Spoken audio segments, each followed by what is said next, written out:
कोई भी अड़चन अब हमको प्रयास नहीं करना उसको दूर करने का, ये जिम्मेवारी हमारे प्रभु की है। और प्रभु के ऊपर अगर आपने भरोसा दृढ़ कर लिया तो हर अड़चन बन जाएगी, भगवान की पूजा बन जाएगी। पर देखो, इस बात को लेकर के हमें अशुद्ध आचरण नहीं करना, गंदी बात पे नहीं उतर जाना कि आप बचा लेना जो भगवान हो। तो नहीं बचाएंगे, हम तुम्हें बता रहे। अब उनको चैलेंज करोगे ना कि सत्संग में सुना है कि आप बचाते हो, बचा लेना भला, तो नहीं बचाएंगे। क्या करेंगे? डबल पिटाई करवाएंगे तुम्हारी, क्योंकि सुन के भी तुम मनमानी कर रहे हो ना, और जब पीटोगे फिर रोगे तो फिर बचा लेंगे। ये लीला बिहारी गुरु हैं, बहुत करुणामय, इनसे उल्टा मत खेलना, नहीं तो अगर ये उल्टा खेलने लगे तो तुम पहचान ही नहीं पाओगे। कह रहे हैं अपने आचरण को जानबूझकर अशुद्ध ना करो, तुम्हारी सारी बुराइयों की जिम्मेवारी हरि ले लेंगे। शब्द पर ध्यान दीजिए, जानबूझकर तुम अपनी बुराइयों का प्रयोग मत करो, तुम्हारे में जो बुराई है वो श्री हरि स्वयं स्वीकार कर लेंगे। वो ठीक है, जैसे आग में मल पड़े या चंदन या लोहा पड़े या लकड़ी, आग सबको अपना रूप दे देती है, ऐसे हर बुराई हरि में जाके परम सद्गुण बन जाती है। हम जितना अपने आप को अच्छा बनाने का प्रयास करेंगे, ये संसारियों के समझ में नहीं आएगा, परमार्थ के पथिकों के लिए बात है, और यही विश्राम हो जाएगा। हम अपने आप को जितना अच्छा और बड़ा बनाने की कोशिश करेंगे, उतना ही हमारा प्रयत्न हमको नीचा गिरा देगा। यदि हम अपने को भगवान के आश्रित कर करके उनके नाम का जप और उनकी आज्ञा पे चले तो इतने अच्छे बन जाओगे, बिस्तरे सब जग बिमल कीरति साधु संगति ना टरे। इतने महान बन जाओगे कि विश्व आत्मा भगवान जब हृदय से लगा लिए तो जा पर कृपा राम की हुई, ता पर कृपा करे सब कोई। स्वामी का प्रभाव दास में आ जाता है। अरे एक साधारण कीड़ा, भृंगी अपना प्रभाव दूसरे कीड़े पर डालकर उसे भृंगी बना देता है, तो भगवान का नाम गुण रूप लीला धाम तुम्हें ये नहीं प्रदान कर देगा? भगवद आश्रय लेते ही जिसके भय और विषाद नाम जप से नष्ट हो गए, नाम जप और सत्संग से, उसके हृदय में ऐश्वर्य भगवान का प्रकट होता है। तो बाह्य और आंतरिक दोनों वो ऐश्वर्यवान होता है। ज्ञान, विद्या, श्री, कीर्ति, शक्ति, सौंदर्य, माधुर्य ये प्रकाशित होने लगता है। बिना किसी बनावट श्रृंगार के उसके चेहरे पर आकर्षण होता है, देखते ही हृदय लुभायमान हो जाता है। ऐसा माधुर्य होता है भक्तों का, क्योंकि माधुर्य सिंधु प्रभु का चिंतन होता है। जो भगवान के आश्रित है उसे भय की तो कोई गुंजाइश ही नहीं है, कोई गुंजाइश नहीं। क्यों? क्योंकि वो भगवान सर्वशक्तिमान उसकी रक्षा में रहते हैं। बहुत छोटा सा प्रसंग है। एक नीलांबर दास नाम के महान भक्त हुए हैं, जन साधारण गृहस्थ की तरह जीवन व्यतीत करते थे। एक दिन उनको सत्संग सुनने को मिला। सत्संग में जब जैसे यही सब सार बातें, तो उनको लगा कि अभी तक तो हम अपने को पूर्ण मान रहे थे कि हमारे पास रुपया है, पत्नी है, पुत्र है, घर है, सब मौज मस्ती है, लेकिन ये सब छूट जाएगी मरने के बाद, फिर मेरे पास क्या रहेगा? सत्संग यही अंदर आपके विवेक डालता है। बड़ा पश्चाताप उनके हृदय में हुआ। ये है कृपा, जिसको अपने लौकिक भोगों के बीच में रहकर उनसे जलन पैदा होने लगे, जान लेना भगवान उन पर बहुत कृपालु हो गए हैं। उनके हृदय में वो नाम प्रार्थना जागृत हुई, प्रभु कोई साधन भजन नहीं जानता, अभी तक तो गृहस्थी के भोगों में और भोगों के संग्रह में मुझे ऐसा लगता रहा कि मैं पूर्ण हूं। चिंतन गाढ़ होने लगा प्रभु का। सत्संग जहां हुआ था वहां भगवान जगन्नाथ जी की चर्चा, जो प्रेम विभल हुए थे ब्रज लीला में, सुन करके, ब्रज लीला का भाव सुनकर श्री सुभद्रा जी, बलराम जी और लालजू, वो प्रेम विगलित रूप, तो जो हम सुनते हैं वही हमारा अनुराग होता है। तो नीलांबर दास के मन में दृढ़ संकल्प हो गया, अब सबसे पहला जीवन का काम भर नेत्र जगन्नाथ जी को देखूं। जगन्नाथा स्वामी नयन पथगामी भवति। एकांत में बैठ के बहुत रोना आया कि प्रभु बहुत दूर हो, ये उत्तर प्रांत की बात है और आप बहुत दूर हो, कैसे मुझे सामर्थ्य दो कि मैं इस ग्रह रूपी बेड़ियों को तोड़कर निकल पड़ूं, मोह रूपी हथकड़ियों को तोड़कर निकल पड़ूं। ऐसा ही हुआ। जब कोई सच्ची चाह हृदय में प्रकट कर लेता है तो मंजिल दूर नहीं लगती, चाहे जितना दूर हो। कुछ अर्थ लिया, और अपने परिवार से प्रार्थना की, बच्चे सयाने थे, कि ये सब वैभव आप लोग देखो, मैं किसी योग्य नहीं रह गया। अब जब तक जगन्नाथ जी को भर नेत्र नहीं देख लूंगा तब तक अब जीने की आशा नहीं। तो घर वालों ने भी देख लिया था कि अगर ये सुखी रहे जगन्नाथ जी को देखकर तो ये हालत इनकी ऐसी देखी नहीं जाती, न खाना न पीना, कुछ अच्छा न लगना। तो सब ने अनुमति दे दी, झोली में कुछ अर्थ रख दिया, भाग पड़े जैसे बहुत समय से बिछड़ा हुआ कोई अपने प्राण प्रिय से मिलने के लिए। ना खाने की चिंता, ना पीने की चिंता, ना मार्ग की थकावट, बस नेत्रों में उत्साह भरा हुआ है। कब ऐसा होगा कि जगत के नाथ को मैं अपने भर नेत्र देखूं। जगन्नाथा स्वामी नयन पथगामी भोज, कैसे बस चिंतन में जगन्नाथ। जब कोई सतमार्ग में चलता है तो विघ्न पे विघ्न आना प्रारंभ हो जाते हैं। क्यों विघ्न? क्योंकि हमारे कुछ पूर्व पाप होते हैं जिनको भस्म होना अनिवार्य है। जैसे आप कल श्री गोपाल चरवाहे का चरित्र सुना कि 27 दिन क्यों इंतजार करवाया भगवान ने। विराग्नि में अनंत जन्मों के सब पाप भस्म हो गए, निर्मल शुद्ध बुद्ध परमात्मा स्वरूप हो गया। भारी थकावट शरीर में, नदियां पड़ती हैं, नाले पड़ते हैं, कष्ट सहते हुए। अब जब विशाल भागीरथी के तट पर तो तैरना आता नहीं था, संध्या का समय हो गया था। विचार किया कि रात भर यहां रुकना मेरे बस की बात नहीं। चैन नहीं हृदय, चैन नहीं होता हृदय में। जब वो लगन लगती है ना, लगन का काम ही होता है अगन, उसको कुछ सुहाई नहीं देता। जब हृदय में लगन लग जाती कुछ सुहाई नहीं देता।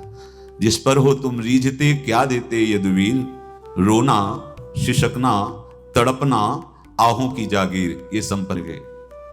प्रभु आप तो बहुत समुद्र पार करने वाले हैं, इस गंगा नदी को कैसे हम पार कर पाए? और हम रुकेंगे नहीं।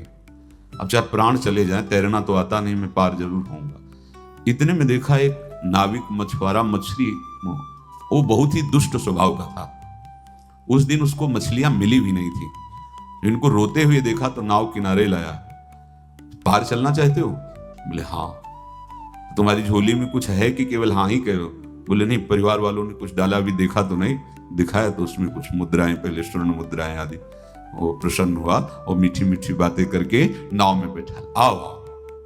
भक्त को कोई संशय और भ्रम नहीं होता। और वो कपटी आदमी, उसने विचार किया कि अगर इसको छीन कर पार कर देंगे तो ये राज कर्मचारियों को सूचना देगा, फिर हम बांधे जाएंगे। तो इसे बीच धारा में ले जाकर गला दबा के मार देते हैं और इसकी संपत्ति ले लेते हैं। कौन जानेगा, गंगा के प्रवाह में बह जाएगा, पक्का निश्चय।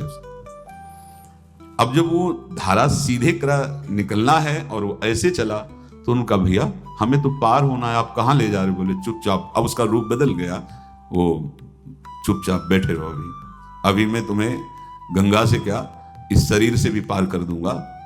वो समझ गए कि शायद अब इस जन्म में जगन्नाथ के दर्शन संभव नहीं, क्योंकि मारेगा, हाथ में डांड है, अगर उसी से प्रहार करेगा तो। एकदम आर्थ हुए कि प्रभु मरने का तो भय नहीं है, पर यदि आपको भरने तो देख लेते फिर मारे जाते तो अच्छा था।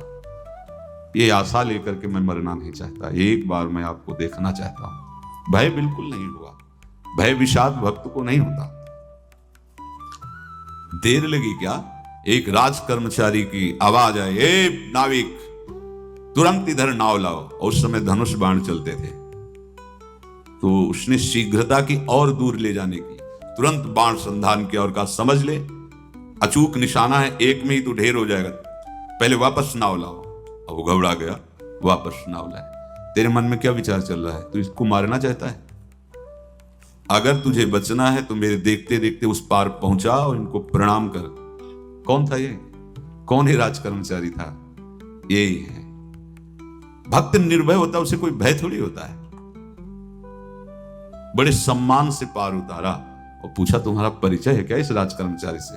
बोले भैया ने जैसे आपसे परिचय नहीं ऐसे उनसे भी परिचय नहीं, आप मारना चाहते थे, वो बचा दिए हैं। हमें लगता है दोनों में प्रभु की बड़ी कृपा है।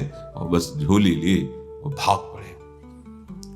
भागते भागते जब जगन्नाथपुरी गए तो ध्वजा दूर से देख के साष्टांग दंडवत की, मानो प्रीतम का इशारा हो गया कि अब हमारा काम बन गया। अब तो जगन्नाथ जी के, और जे ही प्रभु जगन्नाथ जी के सामने गए तो एक बार देखा इतनी प्रेम विकलता कि शरीर छूटा और ब्रजधाम आ गए। प्रभु का विधान संदेह युक्त नहीं होता, निसंदेह तुम्हारे सामने वो विधान प्रकट होगा जिससे तुम्हारा परम मंगल हो जाएगा, परम मंगल हो जाएगा। डरना नहीं। बताया नहीं था बार प्रेम भगत की बात, तो हमारे पास प्रेम जी आते थे, बहुत नाम जापक थे, श्री हरिवंश श्री हरिवंश। तो उनसे पूछा आपकी ऐसी नाम निष्ठा कैसे आई? तो उनका गलती से नाम निष्ठा कैसे आती है? तो किसी पद के अधिकारी थे जिसमें किसी कानून के विरुद्ध उसमें दस्तखत कर देने से करोड़ों रुपया उनको प्राप्त होना था। तो रात्रि में ऑफिस में बुलवा के उन्होंने वो गलती कर दी, दस्तखत की। बड़े अधिकारी थे और वो उनको पता नहीं था कि वो षड्यंत्र है, और पहले से कैमरा रख दिया गया था, पूरा वीडियो लेते देते, बातचीत करते, दस्तखत करते, सब प्रमाण।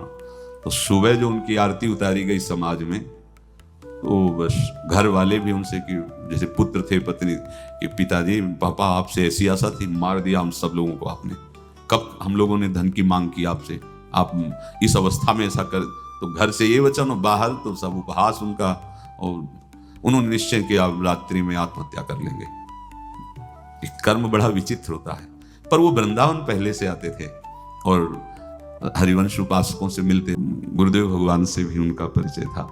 गलती किसी से भी हो सकती है, चूक है, यही तो है ना। कंचन कामिनी कीर्ति कहीं भी लुभायमान, शायद उनके मन में लगा होगा कि दस्तखत कर लेंगे और मिल जाएगा, वृंदावन वास करेंगे, झंझट छूट जाएगी। कुछ ना कुछ ऐसा आया होगा, क्योंकि वो अधार्मिक प्रवृत्ति के नहीं थे, पर क्रिया तो हो गई ना, षड्यंत्र था वो। उन्होंने सोचा रात्रि में अब हम प्राण त्याग देंगे। तो धाम आना और रसिकों के संग के प्रभाव से एक दिव्यता प्रकट हुई। वो सबके सामने सोने का नाटक करके लेट गए। तो परिवार वालों, नजर तो सबकी थी कि विकसित है, परिवार वालों को लगा सो गए। तो रात्रि जब सोए थोड़ा ऐसे, तो वास्तविक नींद आ गई और स्वप्न में देखा कि कोई उनसे कह रहा, देखो तुम्हारे सिरहाने सेवक वाणी रखी है, इसको पकड़ो, मरने की जरूरत नहीं, सब ठीक हो जाएगा। जगह तो सेवक वाणी सिरहाने रखी हुई थी, जैसे एक भक्त को तुलसी दल नामक ग्रंथ सिरहाने रखा। अरे अलौकिक शक्ति संपन्न भगवान और भगवान के पार्षद हैं। बस सब बात हट गई और उनकी जिह्वा और उनके मन ने, जैसे ना मरने वाले को प्राण मिल जाए कि भाई प्राण रक्षा, ऐसा को श्री हरिवंश। हमारे रसिक समाज में जब वो आते थे उनका अच्छा सम्मान होता था। तेजों में चेहरा, वयोवृद्ध शरीर, श्री हरिवंश ऐसे चलता रहता, बात करते और श्री हरिवंश ऐसी नाम में रति देखी। देखो ना क्या हुआ, घटना क्या थी, दृश्य क्या था, जीवन बिल्कुल व्यर्थ हो क्या गया, लोक सम्माननीय जीवन बन गया, महात्मा बन गए और भगवत प्राप्त हो गए हैं, उनका शरीर छूट गया है। तो यहां कह रहे हैं कि तुम्हें किसी भी हेतु से अपनी चिंता नहीं अब करनी। प्रभु का विधान निसंदेह परम कल्याण में होता है, तुम्हें संदेह नहीं करना। कड़ुआ हो सकता है लेकिन अवसर तो मिल जाएगा श्री जी की तरफ भागने का। हम अपने को अच्छा साबित करने के लिए पूरा जीवन लगा दें, नहीं भाई, हम नीच आचरण वाले पर हम भागेंगे प्रभु की तरफ, लोक पावन करने वाले महात्मा बन जाओगे। सतरति लोकांत, इसको बैठा लो, जीवन में काम आएगी, ये वस्तु काम आएगी, क्योंकि विपक्ष जोरदार है, माया कोई साधारण नहीं है। विश्वासी साधक का भगवान स्वयं जुम्मा ले लेते हैं।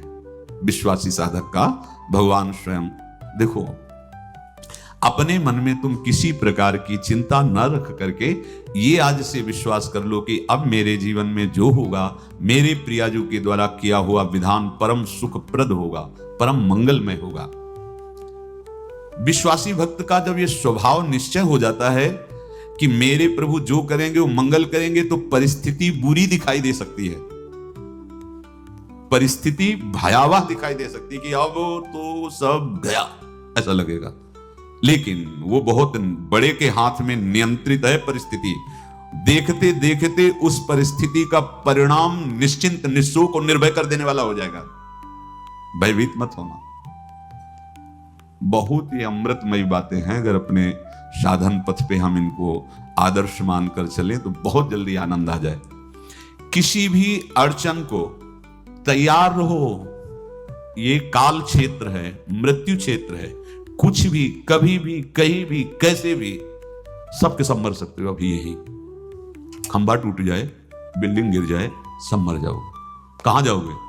जहां ऐसे सुन रहे हो ना, ऐसे निकुंज में चलेंगे। अब हमें किसी भी अड़चन से कोई भय नहीं, किसी भी अड़चन से भय नहीं। आप ये खिलवाड़ मत समझे। किसी भी अर्थ कोई तुम्हें नहीं रोक सकता आप श्री जी से मिलने के लिए। ये आगंतुक भय एक स्वाभाविक होता है। जैसे पूज्य श्री मंगनानंद जी सरकार सेनपुर, बहुत उच्च कोटि के ब्रह्मलीन महापुरुष, तो एक चौकी पर ऐसे बैठे हुए थे और बहुत से ऐसे संतजन परमहंस सब बैठे हुए थे और ब्रह्म चिंतन के विषय में चर्चा चल रही थी। तो एक संत आगंतुक आए ऐसे गंगा किनारे। तो उस समय स्वामी जी कह रहे थे मंगनानंद जी कि एक होता है विचार भय, वो संतों में कभी नहीं होता है, और एक होता है तात्कालिक भय, वो सबको व्याप्त हो जाता है। तो उन्होंने कहा कि स्वामी जी वैसे हम आपका आदर करते हैं, लेकिन इस बात पर हमारा मतलब मन नहीं बैठ पा रहा है कि जो ब्रह्म स्वरूप को जान गया उसको विचार भय तो होगा ही नहीं, लेकिन स्वाभाविक भय कैसा हो सकता है। तो सिद्ध पुरुष थे। उनका स्वामी जी बैठो, प्रसंग पूरा होने के बाद फिर आपका उत्तर हो जाएगा। ऐसे चौकी लगाई बैठे, और बैठे थे बटवृक्ष के नीचे।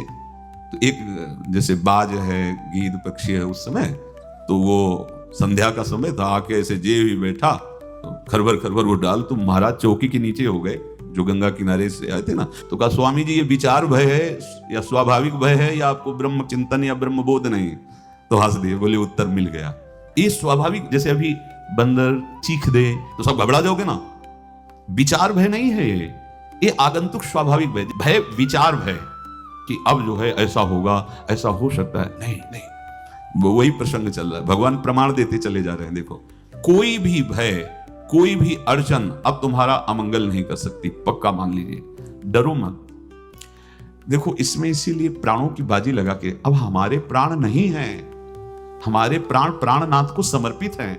मेरे प्राणनाथ श्री श्यामा, तो क्यों भय करें? तो हम ये सब कर किसके लिए रहे? श्यामा जी के पास पहुंचने के लिए। श्यामा जी के पास पहुंच गए, हमें श्यामा जी के पास जाना है। ये बिल्कुल छोटी मोटी बातें, अंदर ये जो सांसारिकता है इसका त्याग करो। आप इस बात को समझो। गोविंद सिंह, लाखों की समाज बैठी हुई थी, उन्होंने कहा कि अगर तुम आजादी चाहते हो तो तुम्हें अपने प्राण देने पड़ेंगे हमें। खड़ा हो कोई व्यक्ति जो अपने प्राण देना चाहता है, मैं उसे आजादी, आजादी दो प्रकार की, प्राकृतिक आजादी और एक दिव्य आजादी, दोनों देने में समर्थ थे गुरु गोविंद सिंह। हाँ, ये सिखों के आचार्य हैं, बहुत ही अध्यात्म बल और शारीरिक बल से भी पुष्ट। एक खड़े हुए हिम्मत, बोले आ, गड़ासा हाथ में अंदर गए और ऐसा लगा कि उनकी गर्दन उतार दी गई और ऐसे रक्त प्रवाह सा नाली से बहा, जो सबको दिखाई दे रहा था। और कोई है? जब पता ही चल गया कि गर्दन उतारी जा रही, रक्त प्रवाह, वो कहते मुझे तुम रक्त दो, प्राण दो, मैं तुम्हें आजादी दूंगा। 2 3 4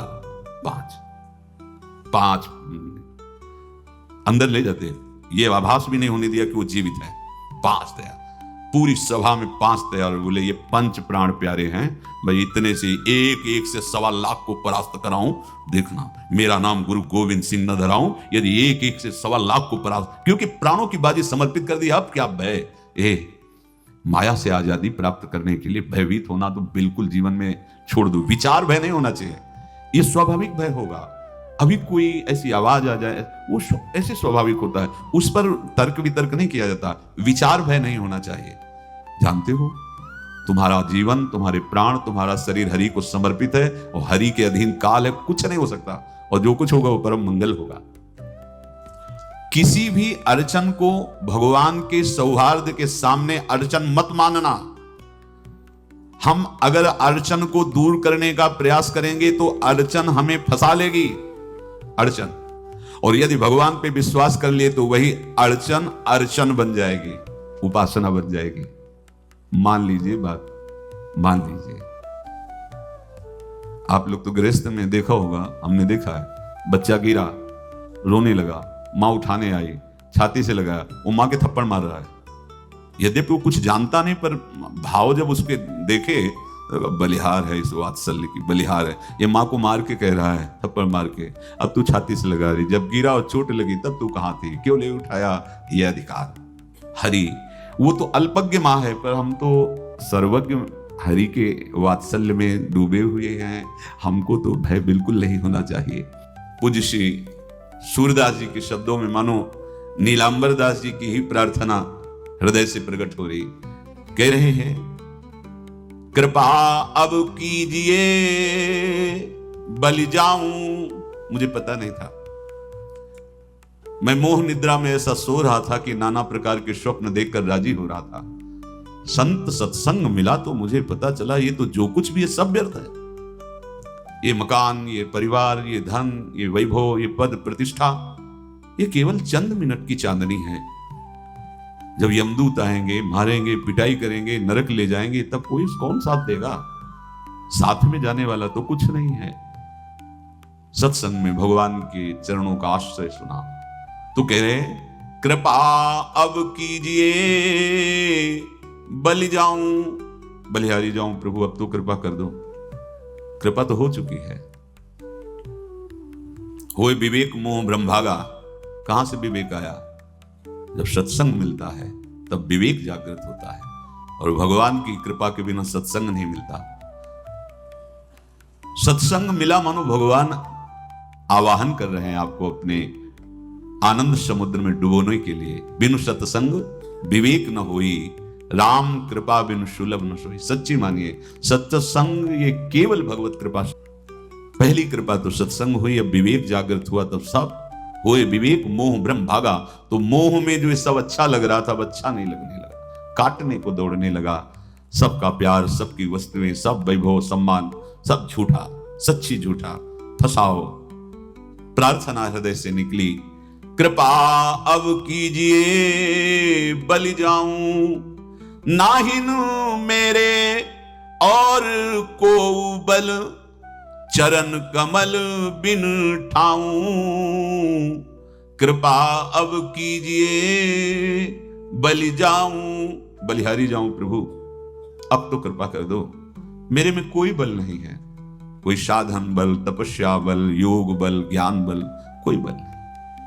बस हृदय से मैं आपके चरणों का आश्रय लेता हूं। वैसे तो अगर हम अपने मुख से अपना परिचय दें तो हों असौच, अकृत, अपराधी, सन्मुख होत लजाऊं। तुम कृपालु करुणा निधि के सो, सुना है अधम उदाहरण नाऊं। कृपा अब कीजिए, बलि जाऊं। किसी योग्य नहीं हूं, अपराधी हूं, अकृत, अशौच, सदैव मन और शरीर दोनों अपवित्र रहा है। यद्यपि किसी लायक नहीं हूं, आपके सन्मुख होने में लज्जा लगती कि कहां मैं नीच अधम और कहां आप परम पावन पुण्य श्लोक प्रभु। पर सुना हमने सत्संग में कि आप बड़े कृपालु हो, करुणा निधान हो। तो हे कृष्ण, हे अधम उदाहरण, आपकी महिमा सुनकर हिम्मत पड़ रही कि अब आपके चरणों की तरफ मैं बढ़ूं। क्योंकि विचार करके देखा, कोई ऐसा नहीं है जो मुझे संभाल सके, मेरी रक्षा कर सके। काके द्वार जाए हुए ठाढ़ों, खत का ही सुहाऊं।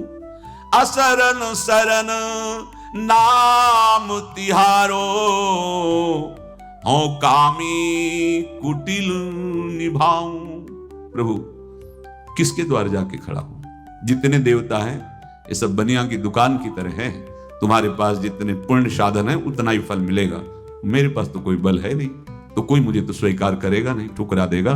नाथ, सुना है आपका नाम सत्संग में असरन सरन है, जिसका कोई नहीं होता उसे आप स्वीकार कर लेते हैं। मैं बहुत कामी हूं, कुटिल हूं, पर एक ही ठौर है, आप मेरा निर्वाह कर सकते हैं।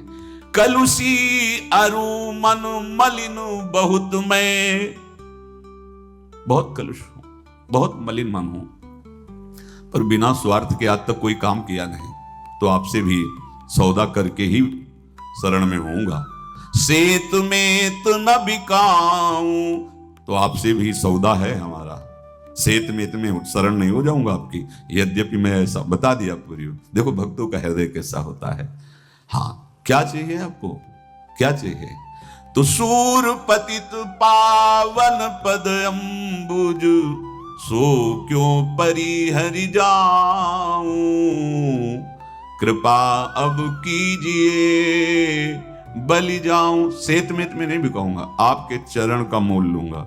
सदैव आपके चरण हमारे हृदय में रहे, मेरा मन आपके चरणों के आश्रित रहे।